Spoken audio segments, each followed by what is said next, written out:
Hello everyone. तो आज मैं 2022 में रिलीज हुई एक मॉन्स्टर मूवी ट्रोल को एक्सप्लेन करने वाला हूँ। तो अगर आपको ये वीडियो पसंद आता है तो प्लीज़ वीडियो को लाइक करें और इस चैनल को सब्सक्राइब करें ऐसे ही मूवीज़ एक्सप्लेनेशंस के लिए। फिल्म की शुरुआत में एक पिता टोबायस और उसकी बेटी नोरा शौक के तौर पर पश्चिमी नॉर्वे के ट्रोल पहाड़ियों पर चढ़ते हैं। टॉप पर पहुंचने के बाद टोबायस अपनी छोटी बेटी नोरा को ट्रोल्स की कहानियों के बारे में बताता है। जाहिर तौर पर ये पुराने जीव कई हजार साल पहले पृथ्वी पर भटकते थे, लेकिन एक दिन जब वो सूर्य की रोशनी के कांटेक्ट में आए तो वो पत्थर में बदल गए। टोबायस का मानना है कि ट्रोल अभी भी नॉर्वे के पहाड़ों के आसपास घूमते हैं। पहले तो नोरा इस कहानी को बकवास मानती है, पर उसे बाद में यकीन हो जाता है कि विश्वास के साथ किसी चीज को ढूंढो तो वो तुम्हें मिल ही जाती है। अब 20 साल के बाद हम नोरा से मिलते हैं, जब कहानियों में नहीं साइंस में विश्वास रखती है और वो अब एक पैलेंटियोलॉजिस्ट है।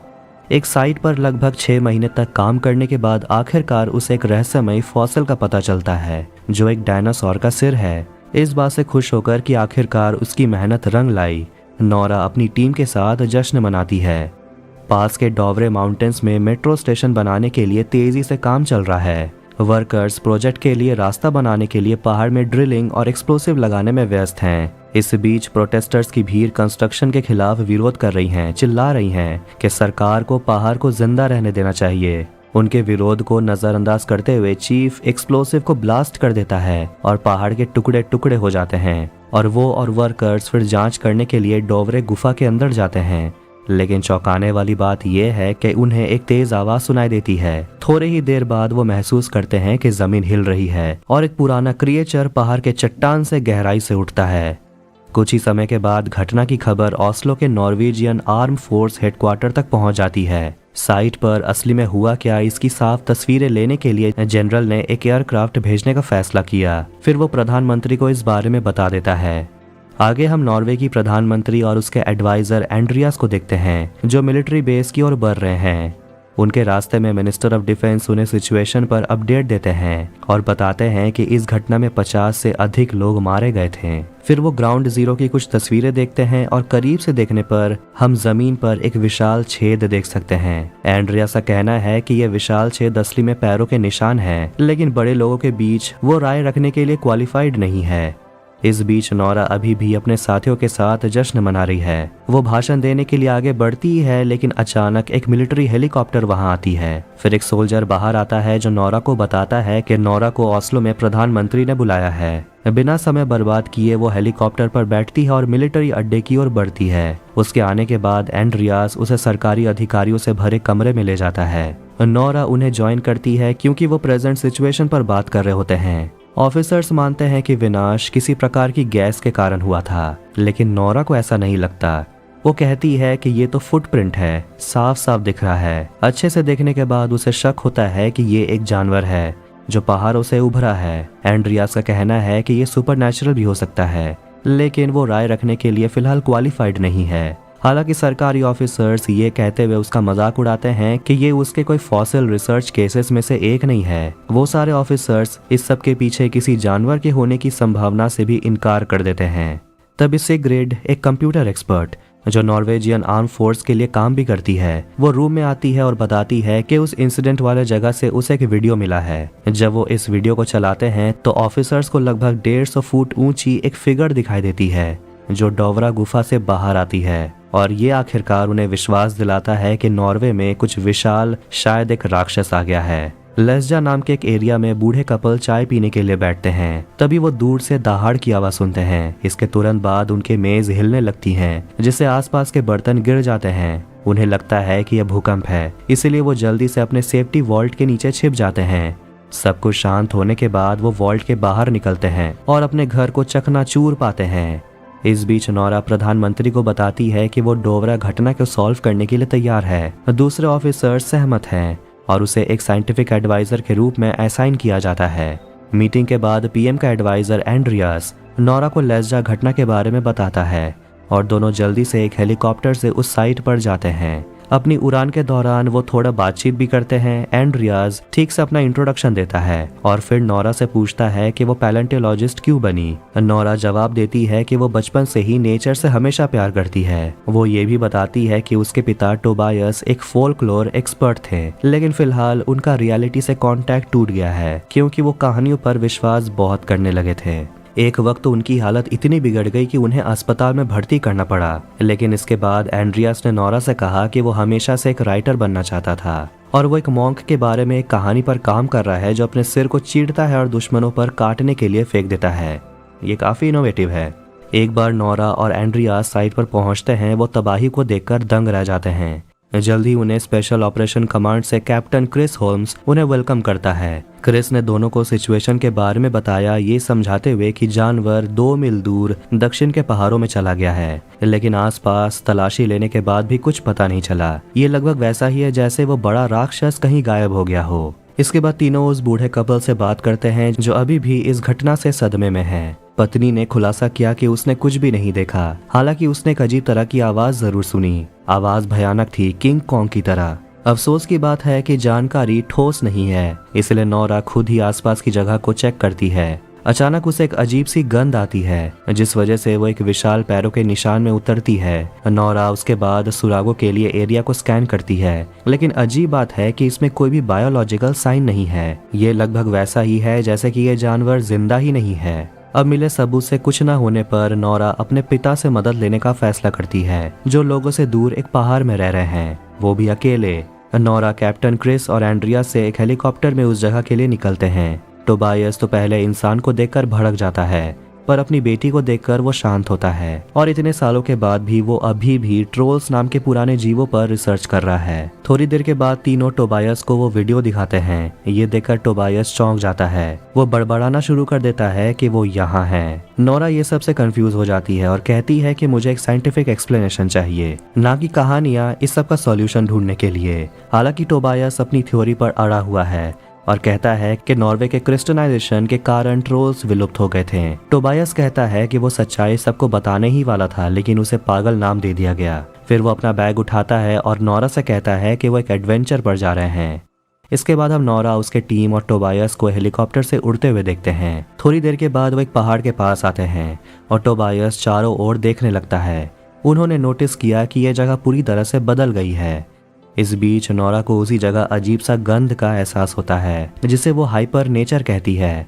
जैसे ही वो चारों ओर जगह को स्कैन करती है, अचानक एक बड़ी सी चीज को वो देखती है जो उसके पीछे जागती है। ये एक बहुत बड़ा सा ट्रोल है जिसने खुद को एनवायरनमेंट में घुलने मिलने के लिए खुद को कैमोफ्लेज से ढक लिया है। एंड्रियास और दूसरे ये लोग देखकर जल्दी से चॉपर चालू करते हैं। पूरी टीम वहां से निकल जाती है।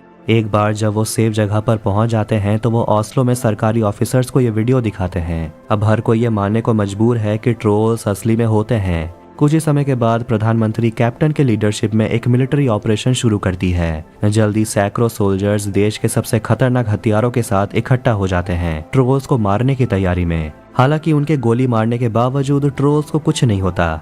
ऐसा लगता है कि उसके पास फिर से ठीक होने की शक्तियां हैं और वो खून को सूंघ भी सकता है। सैनिकों में से एक को मारने के बाद टोबायस खड़ा हो जाता है और राक्षस को शांत करने की कोशिश करता है। ऐसा लगता है कि प्लान काम कर रहा है। हालांकि उसी समय एक और गाड़ी आती है और ट्रोल को गोली मारने लगती है और जैसे ही ट्रोल मुड़ता है बाकियों को कुचलने के लिए, टोबायस अनजाने में ट्रोल की पूंछ से टकरा जाता है, जिससे वो उड़कर जमीन पर गिर जाता है। वो नोरा को कुछ कहने की कोशिश करता है, लेकिन दुख की बात है कि उसके साफ साफ कुछ कहने से पहले ही टोबायस मर जाता है। उस रात नोरा अपने पिता को याद करते हुए उसके जर्नल पढ़ती है और ये पता लगाने की कोशिश करती है कि ट्रोल को कैसे रोका जाए या उसे बेहतर तरीके से समझा जाए। घंटों पढ़ने के बाद उसे पता चलता है कि ट्रोल्स चर्चों पर बोल्डर फेंकते थे क्योंकि उन्हें घंटियों की आवाज से नफरत थी। बाद में वो ऑफिसर्स को ये जानकारी बताती है, ये दावा करते हुए कि उन्हें कुछ थोड़ा हटकर सोचना होगा। डिफेंस मिनिस्टर इस तरह की अतरंगी प्लान के साथ आगे बढ़ना नहीं चाहते, लेकिन जबकि उनके पास कोई और ऑप्शन नहीं है, इसलिए जनरल और प्रधानमंत्री नोरा का साथ देने के लिए मान जाते हैं। अगले सीन में हम 4 मिलिट्री हेलीकॉप्टरों को देखते हैं, जिनमें से हर में एक बड़ी चर्च की घंटी जुड़ी हुई है। जो ट्रोल की ओर बढ़ रही है। शुरू में तो प्लान काम करता नजर आता है और घंटियों की आवाज से ट्रोल कमजोर हो जाता है, लेकिन थोड़ी देर के बाद वो गुस्सा हो जाता है और ज्यादातर हेलीकॉप्टर को तोड़ देता है। इसके साथ नोरा का यही प्लान भी फेल हो जाता है, जिससे और भी ज्यादा लोग मरते हैं और विनाश होता है। मामले को बदतर बनाने के लिए दुनिया भर के न्यूज चैनल इस राक्षस वाले न्यूज को प्रसारित करते हैं। इसके बाद प्रधानमंत्री देश को शांत करने की कोशिश करने के लिए टीवी पर भाषण देती है। सबसे पहले वो अपने ऑफिसर्स के फेल होने के लिए माफी मांगती है और फिर वो इमरजेंसी की घोषणा करती है। वो ओस्लो और आसपास के एरिया के निवासियों से तुरंत शहर खाली करने को कहती है, क्योंकि किसी कारण से ट्रोल सीधे ओस्लो की तरफ जा रहा है। इस बीच प्लान फेल होने के कारण नोरा को हेडक्वार्टर से जाने को कहा जाता है। दूसरी ओर एंड्रियास को पता चलता है कि ट्रोल को नष्ट करने की उम्मीद में सरकार ओस्लो में बमबारी करने का प्लान बना रही है। इस पर उसके कुछ आइडियाज है, लेकिन वो अभी भी एक राय रखने के लिए क्वालिफाइड नहीं है, इसीलिए वो मीटिंग रूम से निकल जाता है। नोरा और एंड्रियास दोनों तब हेडक्वार्टर से निकल जाते हैं। देखते ही देखते हजारों लोग शहर छोड़ने के लिए सड़कों पर भीड़ लगाने लगते हैं। एंड्रियास और नोरा भी इनमें शामिल हैं। नोरा अभी भी निराश है कि वो ट्रोल का समाधान नहीं ढूंढ पाई और अपने पिता के जर्नल को वो देखती है और उसे एक सुराग मिलता है। उसने जर्नल में कई बार लिखे गए सिंडिंग वर्ड को नोटिस किया। एंड्रियास उसे बताता है कि सिंडिंग असली में ओस्लो के रॉयल पैलेस में रहने वाला एक राजकुमार है और वो जाहिर तौर पर देश के सबसे धनी लोगों में से एक है। इसलिए ये विश्वास करते हुए कि ओस्लो के रॉयल पैलेस में एक सुराग हो सकता है, दोनों पैलेस की तरफ निकल पड़ते हैं। थोड़ी देर के बाद वो पैलेस में पहुंचते हैं और रिकार्ड सिंडिंग से मिलते हैं, जो उनका इंतजार कर रहे होते हैं। फिर सिंडिंग उन्हें अंदर ले जाता है और अंत में वो नॉर्वे के ट्रोल्स के बारे में उन्हें सच्चाई का खुलासा करता है। जैसा कि ये पता चला, टोबायस बिल्कुल सही था। ये पुराने जीव असली में एक समय पृथ्वी पर रहते थे।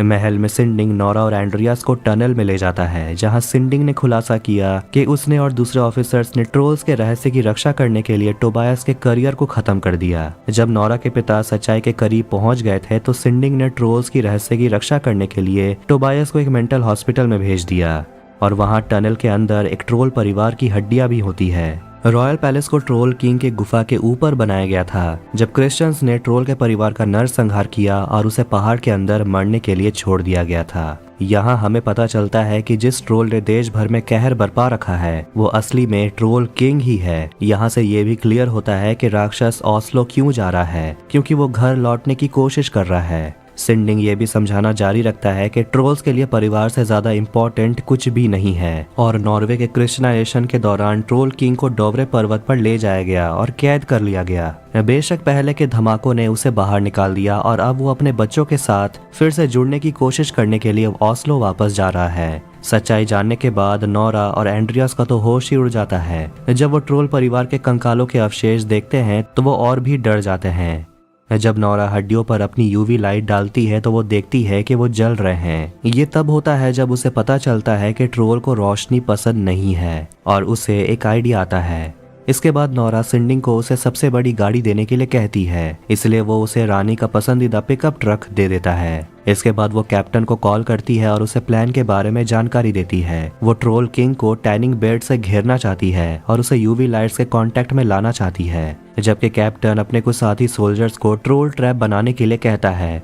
Andreas Oslo missile bombing plan में देरी करने के लिए अपनी सरकारी फैसिलिटी वाली दोस्त सिग्रिड से मदद मांगता है और सिग्रिड एक हैकिंग जीनियस निकली और वो फाइटर प्लेन को राक्षस पर मिसाइल दागने से रोक लेती है। ओस्लो को बचाने के लिए एंड्रियास और नोरा प्लान में लग जाते हैं। सबसे पहले वो ट्रक के पीछे से एक बड़ा कपड़ा हटाते हैं और एक ट्रोल बच्चे की खोपड़ी वहां होती है और वो आगे बढ़ने लगते हैं और राक्षस को यूवी लाइट की ओर ले जाने लगते हैं।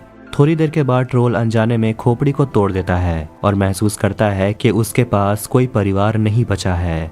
गुस्सा होकर वो अपना ध्यान नोरा और एंड्रियास की ओर डालता है और दोनों से बदला लेने के लिए आगे बढ़ता है। मिलिट्री अड्डे पर कहीं और सिग्रिड रंगे हाथ पकड़ी जाती है, पर जनरल ने भी मिसाइल प्लान को रद्द करने का आदेश दिया जब वो ये देखते हैं कि ट्रोल के आसपास नागरिक हैं। इस बीच नोरा और एंड्रियास किसी तरह ट्रोल को यूवी लाइट तक ले जाते हैं। बिना समय बर्बाद किए मिलिट्री गाड़ी उसे घेर लेती है और राक्षस पर बड़े पैमाने पर यूवी लाइट्स चमकाने लगती हैं।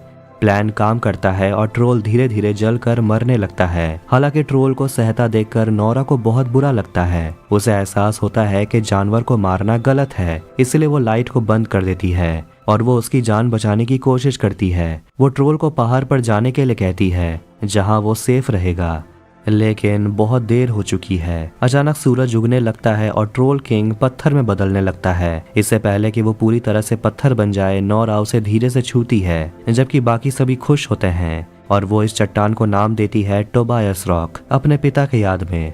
अब थोड़ी देर के बाद वहाँ प्रधानमंत्री आती है और वो नोरा से कहती है कि तुमने मुझे गलत साबित कर दिया। और एंड्रियाज अब हिम्मत करके प्रधानमंत्री को कहता है कि अब मैं एडवाइजर का जॉब छोड़ना चाहता हूँ क्योंकि मुझे राइटर बनना है। और वहाँ से निकलते समय एंड्रियास कहता है कि ऐसे और भी राक्षस जरूर होंगे गुफा की गहराइयों में, पहाड़ों के बहुत नीचे, जिसे सुनकर नोरा मुस्कुराती है। फिर हम डोवरा माउंटेन को देखते हैं, उसी सुरंग में जहाँ से एक और ट्रोल बाहर आता है।